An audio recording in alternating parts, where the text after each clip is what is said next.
So You need to lick those lips. I told you, like. So growing up, what are some values your parents taught you? Growing up, because we had a very diverse household, I would definitely say that honesty and not lying was something that was very big in our household. Yeah. I know. Basically, just lying. Don't Lying. lie. Don't lie.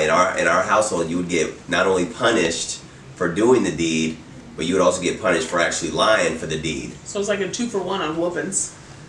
Yeah. And they made it clear too. They were like, you know, I wouldn't have done anything except that you lied about it. So now I gotta whoop you because you lied, and I gotta whoop you for what you did. And I can definitely say now that I'm an adult and we're adults and we're raising our own kids, lying is the one thing I don't really like to have.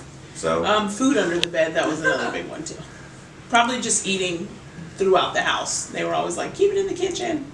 We'd have like bowls and plates under the bed. Or finishing all your food. Oh yeah, that was a good one. Yeah, there was times we had to sit there and finish that plate. Especially if we knew we only left the nasty stuff. Don't nobody want Brussels sprouts when you're 10. Any other values that they taught you? I think just morale. I mean, it was basically just following. You know, you at an age you know what's good and what's bad, and basically that's kind of what you go for. Our mom was really big on that. Like, try to be good, try to be the best person that you can be. Like, if you know it's wrong, don't do it. Do unto others as you want done to you. Karma was something that my mother preached a lot. So I would say our dad was definitely about the lie. Our mother was definitely about goodwill and just being very... She was more like humanitarian good, and dad was more like, I'll beat you if you don't. Military. He was militant. Because our dads were both in the military.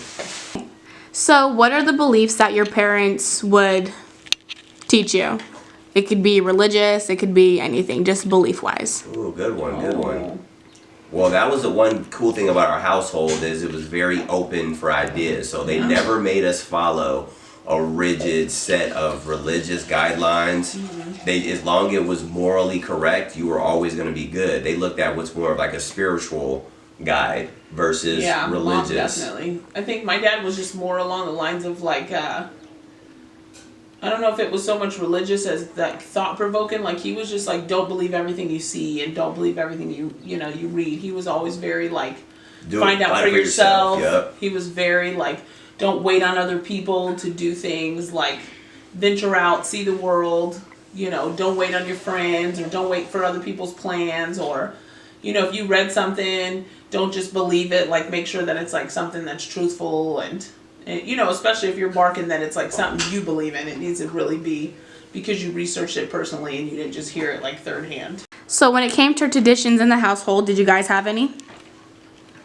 The only one that comes to mind, because there wasn't really much we were probably tradition. The least traditional. We were a very non-traditional household, but the only thing I can remember for sure is on Christmas, we wouldn't wait till we would always get to open up one present. Was it the night before on Christmas Eve, and then the rest on Christmas, presents. or all of them? We just opened them on Christmas Eve. Yeah. Before we wait till midnight. Mom's was not about getting up early. We would stay up all night. We would watch at midnight. Yeah, we'd have hot chocolate and we'd watch movies, and literally when 12:01 hit, bam, it was like Christmas time, and we would open up everything and have a great old time, start playing with our toys in the middle of the night. And I remember, her dad, some of the most memorable Christmas was him, race car sets and Cabbage Patch Kids, and y'all don't know about that. That's that 90s, that's that 80s culture y'all don't know about, but. And they weren't really big on wrapping. It was really weird. They would literally wait till the last minute. So I just remember every year, like, we're really not going to get anything. If they put a tree up, there was like 2 things under it, and they were always for someone else.